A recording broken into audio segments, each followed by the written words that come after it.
Hamës mund është mja nisë.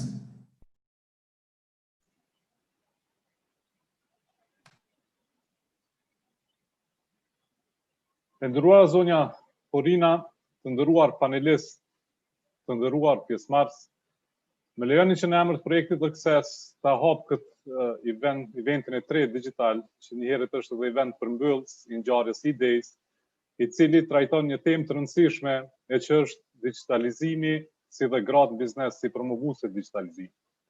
Ne të gjithë sot jetojmë në një kohë që emërus kryesore ka revolucionin digital, i cili baza ditore po ndryshon mënyrën se si ne komunikojmë, mënyrën se si ne punojmë, si dhe mënyrën se si ndërmarrjet në tërë globin po prodhojnë dhe ofrojnë produktet dhe shërbimet e tyre.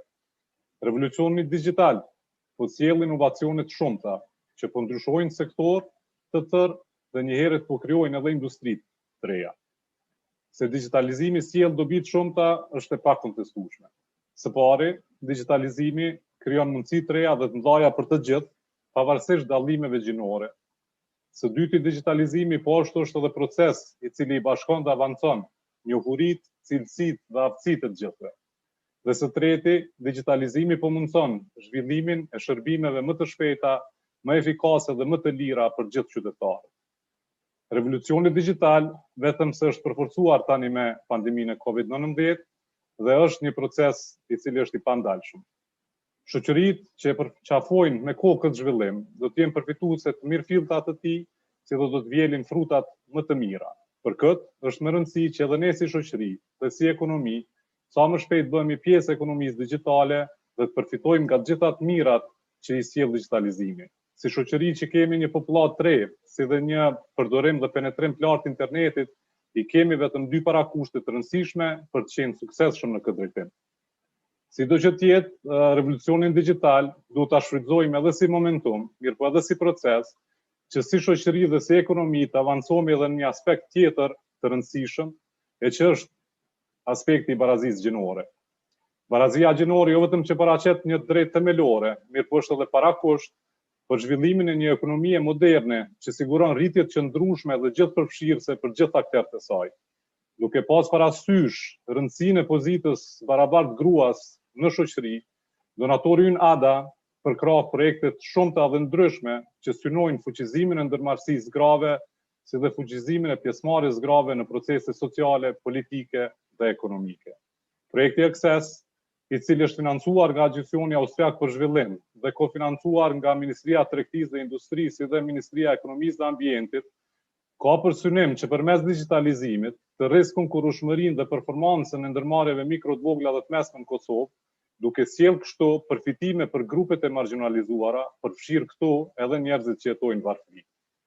Për të arritur rezultatet e dëshiruara, ne si projekt zbatojmë një metodologji të re që është metodologjia gjithëpërfshirëse e zhvillimit të sistemit të tregut, e cila synon që të lehtësoj aktivitetin e palëve të interesit, si dhe të implementoj ndryshime afatgjata në sistemet e tregut për ta bërë atë më efikas si dhe më gjithëpërfshirës. Rrjedhimisht, për ne si projekt, fuqizimi i ndërmarrësisë grave është një temë gjithëpërfshirëse e projektit dhe njëherët edhe një nga qëllimet kryesore të projektit. Më lejoni që shkurt të përmend edhe aktivitetet që deri tash kemi ndërmarrë dhe që do t'i ndërmarrin të ardhmen në këtë drejtim. Në shkurt këtij viti, me synim që të rrisim aftësinë dhe shkallën e profesionalizmit të konsulentëve Kosovës në fushën e digitalizimit, ne në bashkëpunim me institucione ndryshme austriake e kemi ndihmuar Këshillin e Konsulentëve të Kosovës, BCC në shkurt, për të trajnuar dhe certifikuar 27 konsulent në 3 fusha digitalizimit, që janë transformimi digital, pastaj siguria në fushën IT, si dhe tregtia elektronike dhe media sociale. Dhe në këtë aktivitet, nga 27 konsulent të certifikuar, mbi 40% kanë qenë konsulente femra. Në korek, pastaj kemi lansuar skemën iniciativa për fuqizim digital, e cila ofron grantet të vogla për subvencionimin e shërbimeve të digitalizimit që synojnë transformimin digital të ndërmarrjeve mikro të vogla dhe të mesme në Kosovë. Edhe kjo skemë, si aktivitetet tjera në kuadër të projektit, ka për fokus sidomos zhvillimin e mikro-ndërmarrjeve, si dhe ndërmarrjen në përmirësitë grave. Për atë, nga 75 përfitues që janë parapam të përfitojmë nga kjo skemë, 60% do të jenë ndërmarrje mikro, ndërsa 25% të këtyre granteve do të jipen ndërmarrjeve në pronësi grave. Aktualisht si projekt jemi duke bashkëpunuar me Ministrinë e Ekonomisë dhe Ambientit për ta kompletuar infrastrukturën ligjore për implementimin e rregullorës të BES-EIDAS, shkurt ta quajmë rregullorja e nënshkrimit elektronik. Rregullorja kjo që do të mundson rritjen e efikasitetit tek të gjitha bizneset, përfshirë këto edhe bizneset në pronësi të grave, të qasin më të lirë të tyre në shërbime përmes zbatimit të nënshkrimit elektronik. Po ashtu, në bazë të praktikave të mira të shtetit Austrisë në përkrahje të sektorit të ndërmarrjeve të mikro, të vogla dhe të mesme, ne jemi në prag të lancimit të shërbimit themelues apo platformës që ne e quajmë biznesin, platformë kjo që do të ofrojë informata, shërbime dhe vegla ndryshme digjitale për sektorin privat, duke lehtësuar kështu themelimin e bizneseve të reja, ngritur efikasitetin e bizneseve ekzistuese, ngritur aftësitë planifikuese të bizneseve ekzistuese, ndikuar në rrënjën e kostos të bërit biznes si dhe lehtësuar qasjen në shërbimet konsulencës. E këtu do të thotë sidomos për bizneset në pronësi të grupeve të marginalizuara. Duke u bazuar edhe në përvojat tona si kompani, në kuadër të aktivitetit që përmend në fund për nga radhitja sot, ne do të punojmë në kuadër të projektit Access edhe në ndërkombëtarizimin e ndërmarrjeve mikro, të vogla dhe të mesme të Kosovës, që janë aktive në fushën e teknologjisë informative, duke promovuar eksportet e tyre, si dhe duke fuqizuar Export Hubin në Agjencinë për Investime dhe Përkrahje ndërmarrjeve Kosovës Pjesa. Edhe në këtë aktivitet, projekti do të siguron një pjesëmarrje të barabartë bizneseve që janë në pronësi apo në menaxhim të grave. Pa u zgjatur më shumë në këtë paraqitje hyrëse, fjalën tani dua t'ja kaloj zonjës Sandra Horina, që është shefe e zyrës së Agjencionit Austriak në Prishtinë, për një fjalë mirëseardhje. Vetëm dua ta përmend një detaj teknik, pasi që zonja Horina do të flet në gjuhën angleze, dua të informoj gjithë pjesëmarrësit në Zoom që për kthimin e këtij fjalimi mund ta ndëgjojnë duke selektuar tek pjesa e interpretimit kanalin German. Zonja Horina, ju lutem, fjala është e juaja.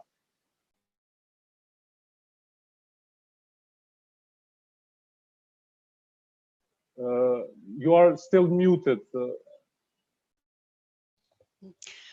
A classical mistake in this virtual meetings. Sorry. Thank you very much, Mr. Morina, for your nice words. I'm very happy to be here in this virtual joint space within Access project. This is for me the first time that I'm taking part in an activity of Access, and I'm very happy. So far, we have had many activities in the area of education support, and I'm happy to be here in the private sector development. And let me just say really few words about our support. ADA has been active in Kosovo for many years, almost 2 decades. And we have been active in the area of support to education and also private sector development and economical support, including support in the area of rural development and agriculture. This is something where we do not only have some kind of institutional support and institutional memory, but really expertise to share specific experience Austria has in those areas. We are very happy to have this project that is aiming in supporting private sector development, not only as an engine for the entire development of Kosovo, the economical development and the progress, but also generating positive effects in the social cohesion and reduction of poverty. On that context, we are very happy about that, and this is what we aim and what we support. I'm especially happy to see that we have let's say holistic approach in this, and this is namely that we are using forces and joining forces in our 2 projects, in so-called ALED project, when we are aligning education and market needs and access. Namely, the ALED is aiming to close the gap between the education sector and the people who get educated in Kosovo and cannot find a job, and the market needs that are not met and that are not satisfied. So we really want to close this gap for the purpose of ensuring that young people stay in Kosovo, for the purpose of addressing one of the major challenges the country is facing is the brain drain. And the overall aim of Access Project is those targeted interventions in the market need will not only support small and medium businesses, and will not only reduce poverty, but would also ensure that people will stay in Kosovo. People will choose to stay here, because I believe there is nothing more devastating than having young and educated people, or even they don't have to be educated, but they do not see future and perspectives in their own country. So I see our mission in fulfilling those goals, and I see that we all aim the same interest. And I thank you very much again for your cooperation and your support.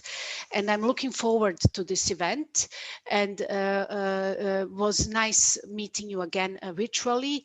So thank you. Ju falenderoj zonja Horina, desha vetëm më njëherë të përmend që Kosova është falëndëruese ndaj Austrisë për gjithë ndihmën që Austria në këto 20 vitet e fundit ka sjell në dy sektorë që i përmendet, që janë sektori i arsimit dhe sektori i zhvillimit të ekonomisë, sektori privat. Tani fjalën dua t'ja kaloj kolegut tim Durim Hoxha për ta drejtuar tutje këtë ngjarje. Ju uroj një diskutim të frutshëm dhe ju falenderoj edhe një herë për anës time për pjesëmarrjen e sot. Falenderit shumë, Hams, falenderit shumë zonja Horina për fjalën e juaj hyrëse. Çështja e barazisë gjinore nuk është temë që duhet diskutuar, pasi që barazia gjinore duhet mirët si fakt i pakontestueshëm dhe si fakt i mirëqenë. Sidoqoftë, ajo që duhet diskutuar është se si trendet të ndryshme ekonomike, shoqërore, kulturore ndihmojnë barazinë gjinore apo madje edhe rrezikojnë atë. Pikërisht në fund të idejës, në fund të ngjarjeve që filluan dje, ne pikërisht e kemi zgjedhur këtë temë që ta përmbyllim eventet e idejës për vitin 2020. Pra kemi zgjedhur se si digitalizimi i ndihmon barazinë gjinore apo madje edhe teoretikisht e pengon atë. Për të diskutuar këtë temë, ne kemi zgjedhur granë ndërmarrëse, të cilat janë promovuese të digitalizimit. Pa humbur kohën i kisha prezantuar secilin prej tyre dhe pastaj do të kishim kaluar tek pyetjet dhe përgjigjet e participantëve.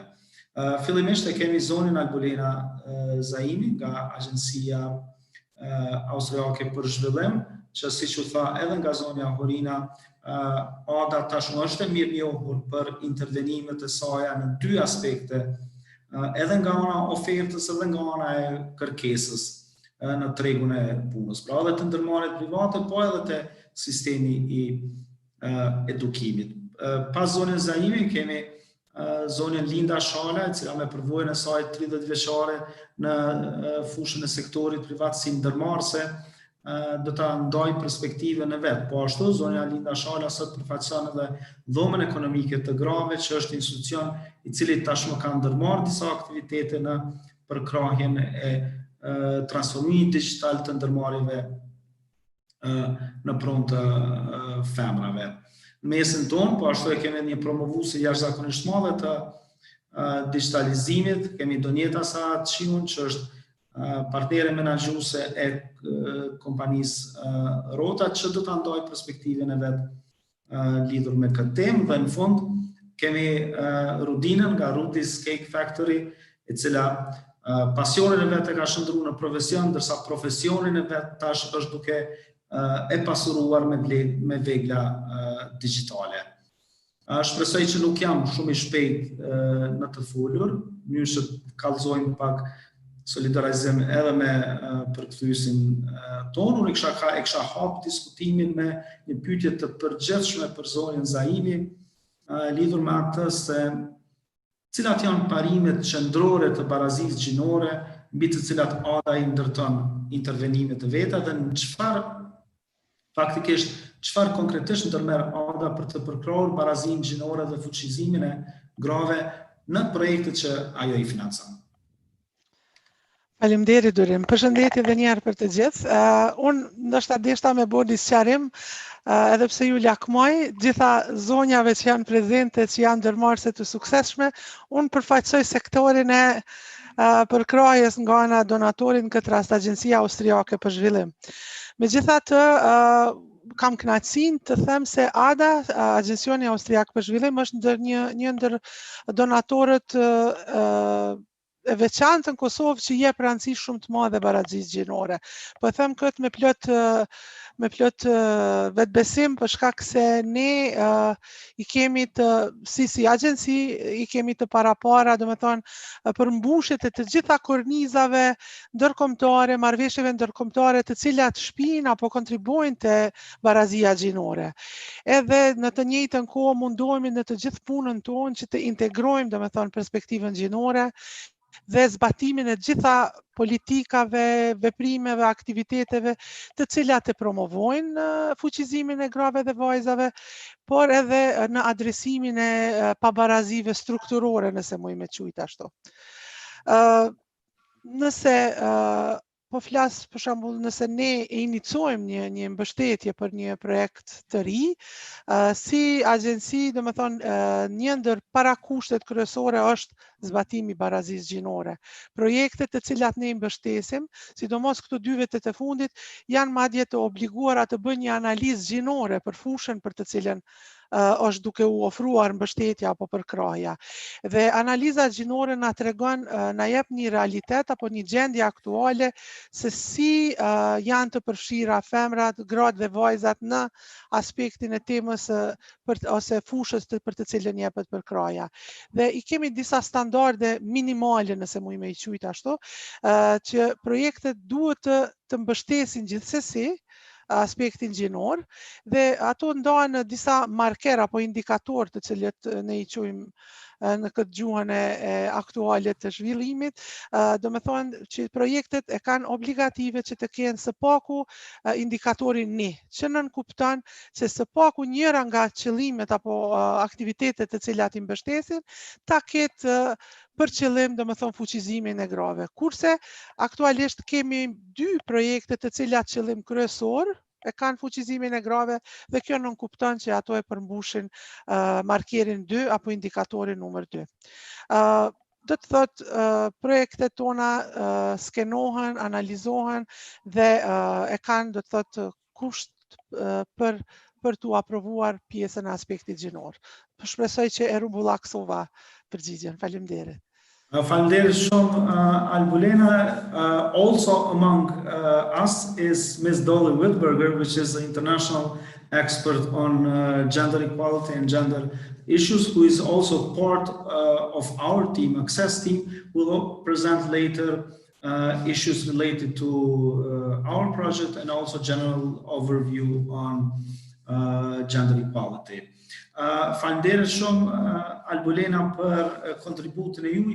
Specifikisht e kisha drejtu një pyetje tek ju lidhur me veglën digjitale e cila u lansua nga projekti ALLET 2 para disa dite, që është barometri i tregut të punës. Si e shihni këtë vegël që do të kontribuojë në përgjithësi në sektorin privat, por në veçanti edhe në fuqizimin e grave, pasi që aty një pjesë e madhe të dhënave ishin të disagreguara nga aspekti gjinor. Po, faleminderit Durem. Po, është e vërtet, ne të hënën, me datën 14 kemi lansuar barometrin e punës. Barometri i punës është realizuar nga projekti ALLET 2, të cilin e përmendi tashmë edhe zonja Horina. Projekti ka për qëllim të bëjë harmonizimin e edukimit apo arsimit me nevojat e tregut punës.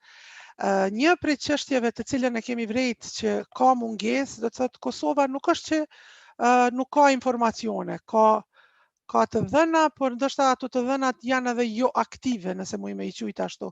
E dim që në Agjencinë e Punësimit është bë punë e madhe, sidomos në ndërtimin e disa databazave, por gjitha këto databaza janë edhe kanë qenë duke punuar shumë si të pavarura, duke kanë pas ndërlidhje me njëra tjetrën dhe nuk I kanë shërby shumë planifikimi të bazuar në të dhëna, apo si po e quajmë anglisht evidence-based planning.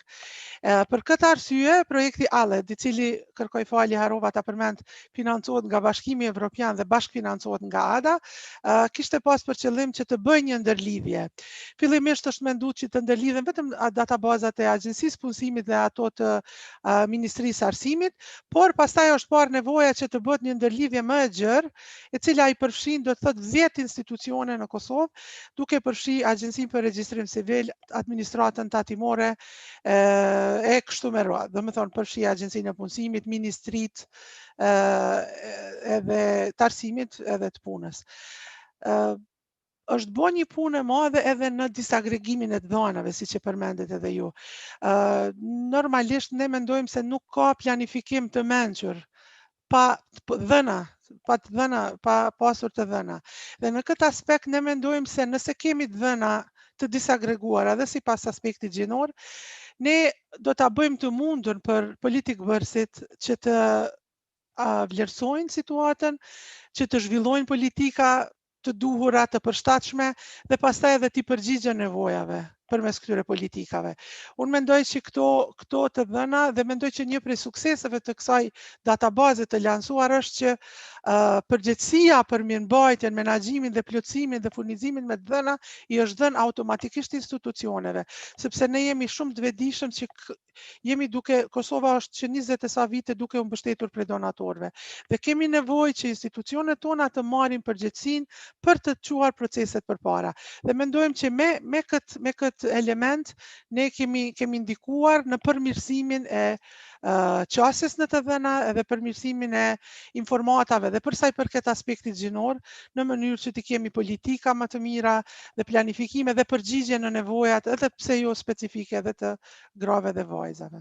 Shpresoj që mujta me e përmbledh përgjigje. Besoj që mungesa dhënave të besueshme, dhënave të integruara dhe dhëna këto që qinden me një vend është diçka që na ka munguar shumë si shoqëri, si sektor privat. Shpresoj që Baroneti Tregu të Punës të shërbej këtij qëllimi në mënyrë që të kemi atë si shtat evidence-based policy making. Faleminderit shumë Albulena, të kalojmë tek sektori privat, tek një pyetje pashmangshme gjatë kësaj pandemie është se si ka ndikuar pandemia tek ju personalisht, tek Rrota, duke marrë parasysh që te shumica e ndërmarrjeve pandemia ka ndikuar negativisht, por siç duket tek ofruesit e shërbimeve digjitale pandemia ka pas një tjetër ndikim. A mund na tregoni shkurtimisht lidhur me këtë, pastaj dalim konkretisht rreth pyetjeve konkrete për temën që jemi mbledhur sot. Faleminderit shumë Durem, faleminderit krejt projektit, merr shumë mirë me dëgju dhadën që ka ndihmu Access, kanë qenë dëshmitare e certifikimit edhe e të mirave që I ka sjell ai projekt, dhe sidomos tash së fundmi edhe me një grup të madh për trajnimin e ndërmarrësve gra që janë në krejt Kosovën, jo vetëm në Prishtinë, se ka një tendencë ne kemi me qyshu vetëm vendet që janë vetëse të fuqizume dhe kanë qasje shumë të mirë në informacion edhe në metodologji të ndryshme.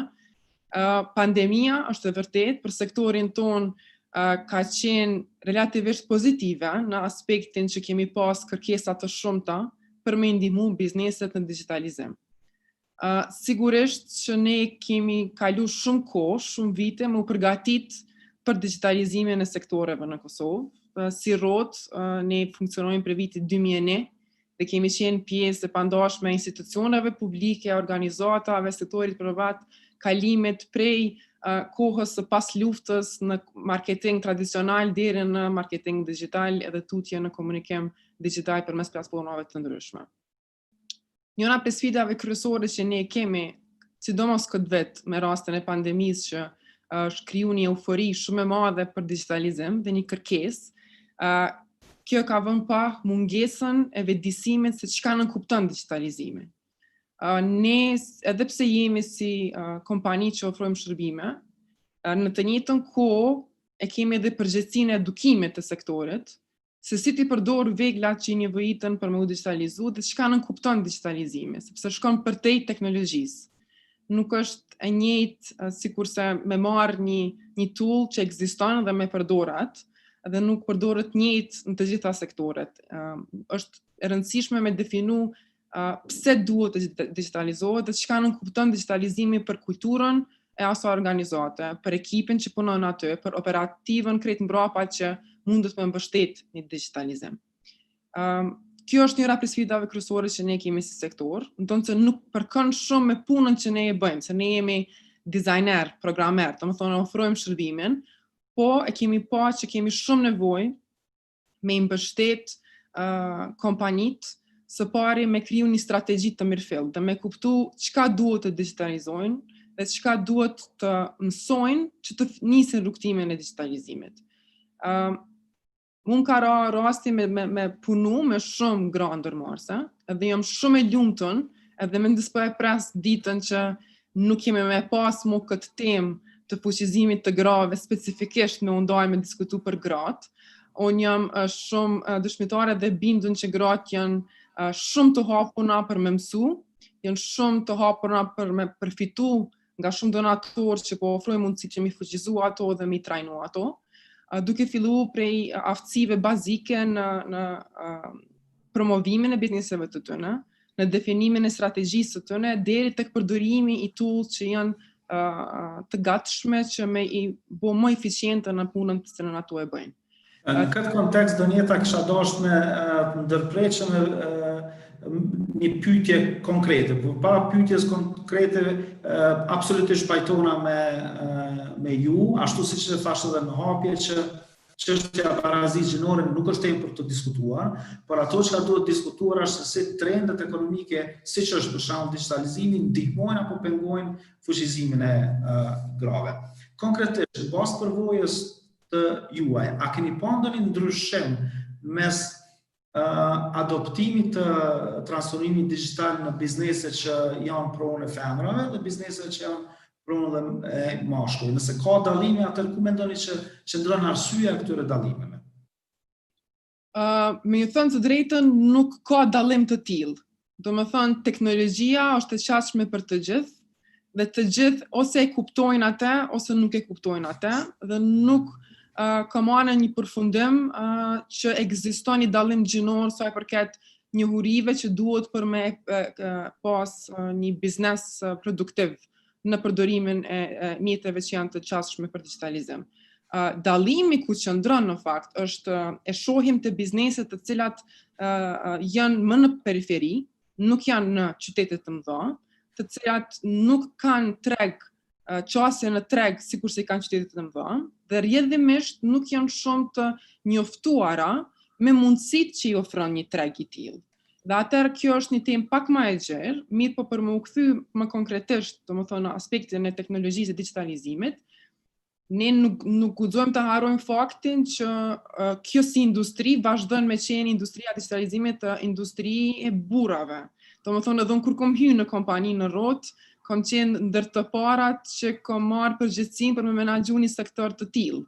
Domethënë shumë tavolina kur ulem edhe jemi ul tash këto 10 vite që unë jam pjesë e kompanisë, ka pas momente kur kam qenë ndoshta vetmja grua prezente dhe kam diskutuar për mundësitë e digitalizimit dhe çka nuk kupton ajo.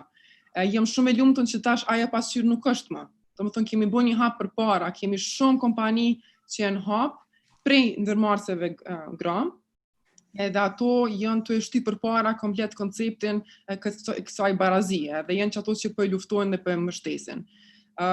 Po në anën tjetër, është e vërtet që ne nuk kemi shumë gra të cilat kanë hyrë në këtë industri prej më herët, dhe vjedhimisht nuk e kanë ndoshta eksperiencën e njëjtë sikurse të tjerë që kanë pas mundësinë ose kanë qenë shkollim në këto drejtime, ose i ka ra përvoja me punë të cilat ata i kanë bërë më herët. Por çka unë e kam veçu dhe e kam kuptuar që gratë ndërmarrëse janë shumë të familiarizuara me marketingun digital. ato vetë se funksionojnë. Kemi rastet të bizneseve që janë në përfshatra, kemi rastet që janë në për komuna shumë në të vogla në Kosovë, të cilët bëjnë shitje online, e thojnë kushtimisht, përmes rrjeteve sociale. Do më thonë, ajo është një arritje shumë e mirë, e tregon që ka dëshirë, ka nevojë për trajnime dhe janë shumë të hapura për mu trajnua dhe me mësuata. Pikrisht në këtë kontekst që ka elaboruat ju, projekti Access bashku me Kesën ka lansuar iniciativën për fuqizim digital, e cila ka tërheqë një interesim jashtëzakonisht të madh të aplikuesve dhe ne jemi për momentin duke i përkra 12 ndërmarrje kosovare, për cilave 9 janë në pronë të grave. Kemi Rudinën këtu si përfaqësuese e njerëz prej përfituesve të projektit tonë. Në kisha dashur me kalute Rudina specifikisht për me pyet në momentin kur ka dalë publike shpallja për iniciativa për fuqizim digital, cila ka qenë arsyeja e aplikimit dhe si ke menduar që këto shërbime të subvencionuara, cilat ti aplikon, do të mund të ndihmojnë në biznesin tënd. Së pari përshëndetje për ty Dorim dhe për të gjithë pjesëmarrës në panel. Jam shumë i lumtur që jam pjesë e këtij paneli. Sa i përket pyetjes që ma bëre, kur e kem pa shpalljen, na gjatë pandemisë veç një pjesë konsiderueshme të kohës, ndoshta plot biznese kanë qenë 3 muaj të mbyllur, na filluam me bë marketingun nëpërmes rrjeteve sociale, edhe na u leju me punu online dhe me delivery ose me transport. Edhe kur e keni qitur shpalljen, unë kom pa shumë nevojshme që duhet me aletu vetit punën mas pare, se kur e kemi shitjen online si befaqen që jeni duke na financuar ju, atëherë na kem shumë të lehtë me mu qas me klientin, me i pa klientin nëpërmes befaqes apo e-commerce-it çmimet, me i pa gjitha dhe mi aletu dhe ati paka shumë blerjen e produktit tonë. Kështu që për neve ka qenë shumë e nevojshme dhe shumë e vlefshme në këtë kohë që jemi tani. Rudina, padyshim që ju jeni një historie suksesi, jo vetëm tash sfundi, po edhe ma herët, për mënyrën se si pasionin e ju e keni shndruar në profesion dhe tash jeni duke pasuru me vegla të ndryshme të digitalizimit. Na tregoni për ju, në hapat e parë fillestar, sa ka qenë e rëndësishme të keni para vetes një shembull historie suksesit, ashtu siç jeni edhe ju sot për komunitetin e biznesit? Ka qenë shumë, do me thonë, shumë e vlefshme. Unë para kur kom fillu, tash realisht na jem hala biznesi ri 3 vite i kemi mbush, kur kom fillu, ideja ka qenë që do të patjetër me u shkollu në këtë drejtim.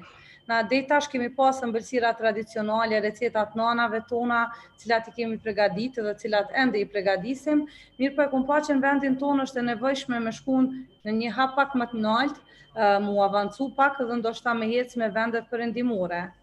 Atë dhe e kam bërë, para se ta hapi biznesin. Pastaj e kemi hapur që e vlerësoj edhe se pa banorët, se unë Prishtinë jam, Prishtinës dhe në rrethin, ndoshta edhe nuk do ta kisha pas këtë sukses cilin e kom tani. Më kam përkra shumë, familja, shoqëria, të gjithë. Kemi pas mundësinë kom pas realisht mundësinë unë edhe me i pa femrat në biznes, mirë po në sektoret të tjera, jo sektorin e pasqyrisë që kanë arritë edhe shumë, një prej tyre është edhe Lindave që është në panel, cilën veç e kam edhe i dall edhe e një e përshëndes shumë. Kështu që Dorim është një kënaqësi shumë e madhe. Unë tash kom fillu dhe po jap mësim në drejtimin e pasqyrisë dhe po mundona sa më shumë që me i motivu femrat, që me hap biznesin e tyre, me shku gjithave po ju them që mënyra më e mirë për me arritë klientin në këtë kohë është rrjetet sociale apo digitalizimi i biznesit. Te na për momentin gjithçka është duke funksionuar nëpërmes të digitalizimit. Shumë shkurtimisht kisha dashur të ndëgju para se me dalë te zona Linda Shala, digitalizimi patjetër që është një sfidë edhe nuk është një aktivitet që ka fillimin dhe mbarimin e vet. Ju vetëm sa keni filluar transformimin e juaj. ku e shihni ose cilat do të jenë hapa tjerë në kontekst të digitalizimit të më të tjeshëm të biznesit tuaj? Shumë e vërtet që na sa po kem fillu, jem duke e bo vetë faqen, përfundim realisht e kemi, për ta lancu. Unë pas saj po mendoj me vazhdu me e-commerce, që ta realizojmë edhe e-commerce-in, që është të shku koha me pjesën me këtë kohën e pandemisë, kemi qore që sa ma shumë ta bëjmë në mënyrë digjitale, në mënyrë online, gjithë produktet në vendin tonë që janë. Unë kisha në thonë që gjithë duhet me kalu në online tash, se po e shohim që na ka kap një farë frike, një farë panike gjithëve me dalë, me shku mull, me pi një kafe dikon, ose edhe me ble diçka. Shumë e lehtë po është në mënyrën online, po hem po e porosit dhe po të vjen të shtëpia. Kështu që unë po shpresoj që në vitet e ardhshme, përpos webit, e-commerce, do na mu konsultu me donjetën, çka mujna me bo hala ma shumë. Faleminderit Rudina shumë, me të vërtetë përvoja jote ishte shumë e këndshme për me ndëgju. Kisha kalu të zonja Linda Shara si përfaqësuesi ndërmarrëse me përvojë dhe përfaqësuese e odës ekonomike të Grave. Në fakt, oda ekonomike e Grave përfaqëson unitetin e Grave në bashkëpunim ekonomik, me një mision për të përmirësuar, ndihmuar dhe promovuar pozitën e Grave ndërmarrëse. Kishin qenë të interesuar të dim për juve specifikisht se çfarë lloj aktivitetesh organizata juaj është duke ndërmarrë në drejtim të promovimit të digitalizimit, sidomos të gratë ndërmarrëse. Përshëndetje të gjithëve. Mas pari me të përmirësu, na jemi dhoma ekonomike e grave të Kosovës, se kena pas qef me hek qatë odën, bashkë nemën të parazis gjinore, se të na një farë tradite në oda arin veç burat. Na jemi dhoma ekonomike e grave të Kosovës, dhe po vjen mirë që jam pjesëmarrëse në këtë panel, po ndihem shumë mirë me ndigju krejt këto sukseset, edhe para se me ju folë ma shumë për dhomën, kisha pas dëshirë me nda me ju një qasje timën rreth promovimit barazisë gjinore, ku qishëm besoj se promovimi i barazisë gjinore është shumë i ndërlidhur me fuqizimin ekonomik të gravet. Edhe sa ma shumë gra të fuqizume ekonomikisht, pambarura ekonomikisht, edhe lufta edhe pozicionimi i tyre në aspektin gjinor do t'jetë më i lehtë dhe t'i kalimi atyne barierave të ndryshme me të cilat ne edhe përballemi shoqëri. Sa i përket në situatës aktuale të bizneseve të grave në Kosovë, kisha me potencu diçka që është shumë pozitive dhe që lidhet me iniciativën e juaj, është se gratë e Kosovës gjithmonë e kanë paraqit si një ndër problemet të cilat janë në biznes, me cilat janë paraqit, është qasja në treg.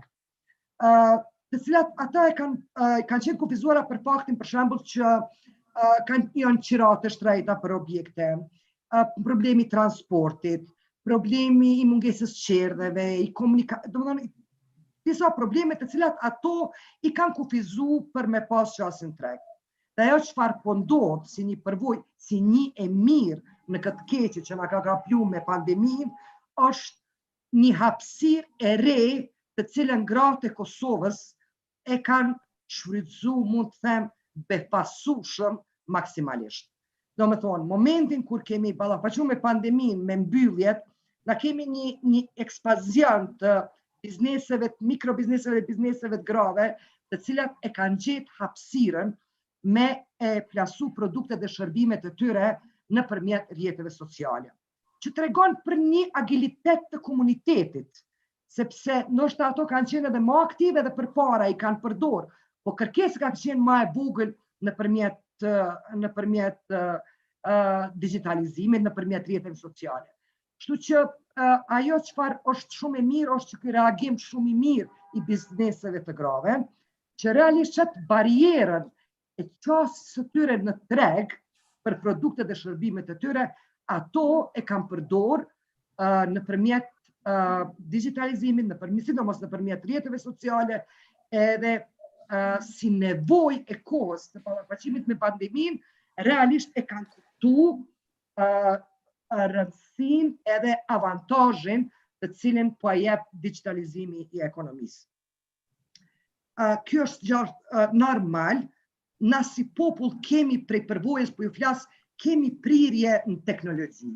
Domethënë është e natyrës domethënë me u adaptu në rrethana, ndoshta për shkak të rrethanave të jetës që kemi jetu, dhe kjo është një moment shumë i mirë, domethënë, përpos që gratë kanë biznes, kanë me pas akses në tregun e Kosovës, po tash duhet me këshyre dhe ma largë. Është një mundësi që këto gra që kanë biznese, që ofrojnë shërbime apo produkte të ndryshme, të dalin edhe për te tregut Kosovës. Se e-komerci edhe digitalizimi ja u hapin edhe tregjet e reja, e seni më e mirë që ishtë mirë me potencu është edhe reagimi shumë i shpejt edhe një sektori tjetër që ka qenë shumë i rëndësishëm, e është kjo kompanive transportit ose postës shpejt, të cilët kanë reagu në mbështetje të bizneseve të cilët në kohën e pandemisë dhe të restriksioneve të mdaja është dash kryesisht biznesin me orientu në përmjet rrjeteve sociale ose platformave të ndryshme të e-komercit. Prandaj është një moment shumë i rëndësishëm ku është pa sa agjeli kemi gratë, sa ndërmarse, do në kanë atë shpirtin ndërmarës në veti, që është shumë i rëndësishëm me pas, po në të njëjtën kohë edhe një mundësi që të gjithë me u angazhu sa ma shumë që me nis me të vërtet një edukim nivel më të lartë, edhe në aspektin e marketingut, por edhe të komercit, edhe me investu, edhe në trajnime, edhe në mbështetje direkte të grave, si që shka qenë rasti me Rudinën, që aton, po, në rend parë me përdor tregun e Kosovës, po pse jo me ambicje me dal edhe në tregun jashtë Kosovës, sepse mendoj që jemi konkurent të marrë parasysh nivelin e shërbimeve të produkteve dhe të çmimeve cilat na muj me afru për tregun evropian. Falenderit shumë zonja Shara, ne sot paraditi për orës 10 patëm një panel tjetër që kishte të bënte me tregtin online dhe pagesat online, dhe mua aty na u prezentua një edhën që spaku për mua ishte shumë befasuese, që shkon në kontekst të asaj që ju prezentuat. Në janar të këtij viti, domethënë para pandemisë, në tregun e Kosovës kishin ekzistuar vetëm 6 deri në 7 posta lokale, ndërsa sot ekzistojnë sipas njerëz prej postave që ishte prej përfaqësuesi i GEP-it, postë lokale që ishte në panel, sot ekzistojnë mbi 40 të tilla. Domethënë pandemia, po edhe digitalizimi kanë rezultuar në ngritjen e domosdoshme të një sektori që është një hallkë e rëndësishme në krejt tregtin online. Kisha shumë më intereson dhe kjo që ka thëtë ju është shumë interesante, domethënë ekspansioni i ndërmarrjeve të grave gjatë pandemisë. Më duhet të theksoj se reagimi në situata ekstreme është një gjë unike, domethënë nuk është një gjë e zakonshme. Pyetja ime për ju dhe për donjetën këtu do të ishte se nëse e trajtojmë digitalizimin jo vetëm gjatë pandemisë, po digitalizimin në aspekt afatgjatë, a ka ndonjë rrezik që digitalizimi mund sjellë deri rreziku i balancit ndërmjet gjinive? Vetëm e kam fjalën në aspekt afatgjatë, jo në aspekt afatshkurt. Që po përgjigj, mendoj që digitalizimi ka me eliminu qatë barierën mes gjinore. Edhe po pajtona edhe me donjetën, ndoshta para 5 viteve kemi pas probleme me pjesëmarrjen e grave në këtë sektor, themi hajde të IT-s. Po sot muj me thonë që kjo nuk është pas çështje. Na i kemi vajza dhe gratë Kosovës të cilat sot janë lidere me kompanitë e tyre bashkë nga ky sektor. Unë thash, fuqizimi ekonomik i grave është shumë i rëndësishëm për ngritjen e nivelit barazisë gjinore. Fuqizimi ekonomik të tyre duke eliminuar barierat e tyre për akses të treg, e që është nëpërmjet tools digitals, atëherë ato ja e fuqizon dhe ja krijon hapësirë sikurse hajde temi burrave. Menoj që mundësia me u shpërnda me rrit tregun, me dalë jashtë tregut Kosovës, është një avantazh i barabartë tash, domethënë si për gratë si për burrat. këtu menoj që vendimtare ka me qenë që ato shpirtin ndërmarrës o i burrave o i grave. Digitalizimi, si thashtë dhe ka me ndihmu ma shumë ka me ndihmu grave, se ka me jau eliminu që ato barierat, të cilat ato i ka pas e janë ballafaqu. Sigurisht edhe burrave, por në këtë rast është favor grave. Besoj fuqishëm. Do njëta nga aspekti tash i ofertës së shërbimit digitalizimit. A mund të ketë ndonjë rrezik nga aspekti afatgjat që digitalizimi mund të sjellë në balancin gjinor? Mund të mendohet që te i kalon, do me thonë gratë dalin më të forta ndërmarrëse mas një kohe se sa burrat. Realisht teknologjia është faktor balancues. Do me thonë ekzistenca e teknologjisë e balancon çështjen gjinore, jo vetëm në rastin e Kosovës, por kudo tjetër, sepse është faktor, është mjet i tillë që nuk e vën në pa gjinin, as nuk e vë pa ndoshta as edukimin në prapavi. Është një faktor, është një mundësi që pavarësisht prej nga je, pavarësisht çfarë edukimi ke, pavarësisht çfarë gjinie i përket, mundesh me i shfrytzu maksimalisht ato mjetë në dispozicion dhe me e definu tregun tënd, ose tregjet nëse dhe dalim për te i Kosovës.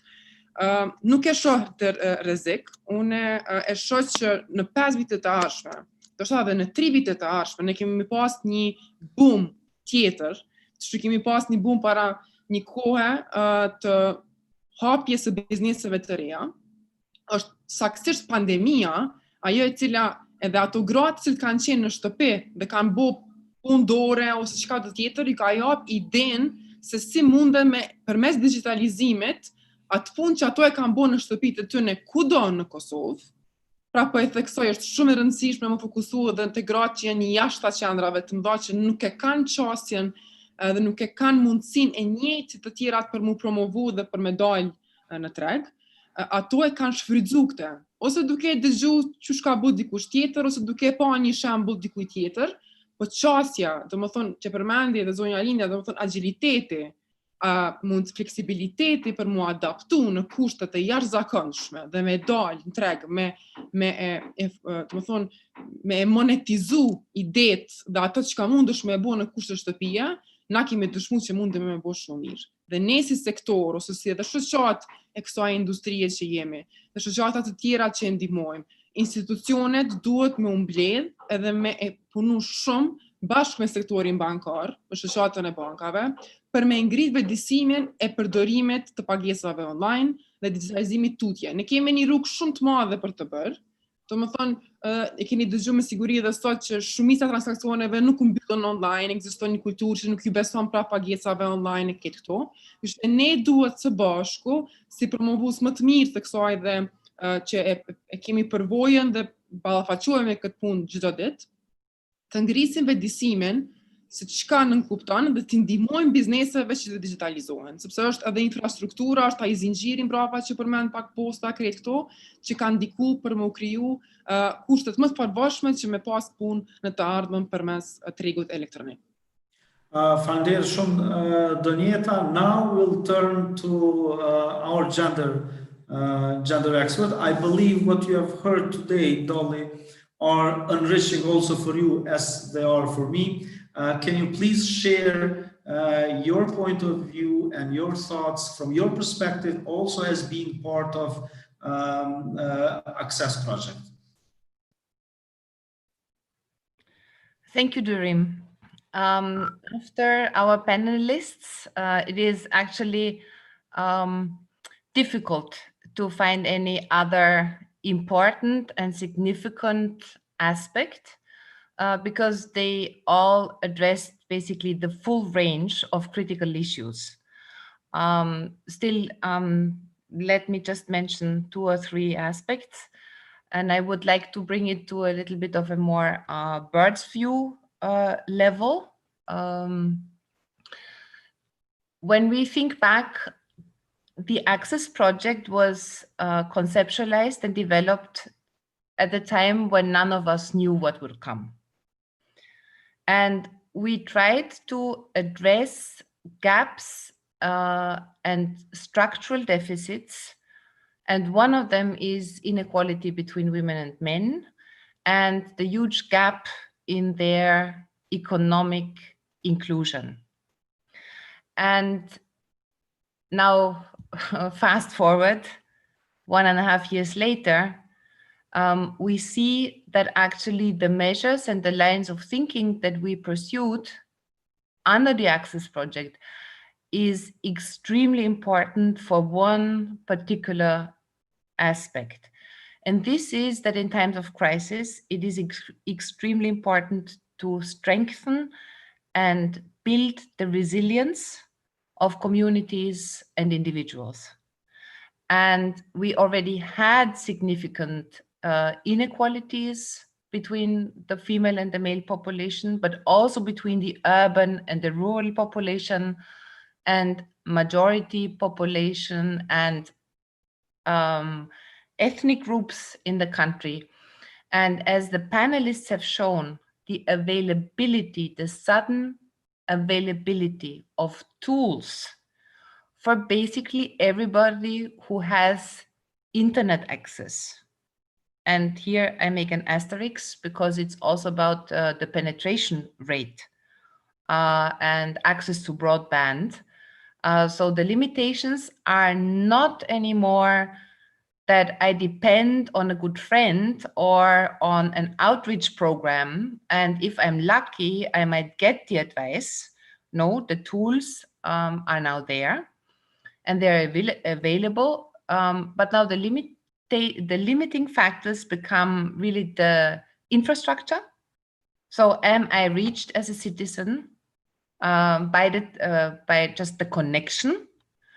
And the other limiting factor is in which sector I'm working. So I'm thinking back also to a very initial question that actually a large proportion of the Kosovo economy is informal. And I'm still thinking about the issue that the informal sector, of course, had sped up, has been increasingly included, as also the panelists raised. I think that from our point of view, from project developing or project implementing side, there is a need to be very careful of taking informal business on board. And we know that it is predominantly micro. We know it is predominantly women managed or women, let's say, owned. Yeah. But the issue is that there is life after COVID.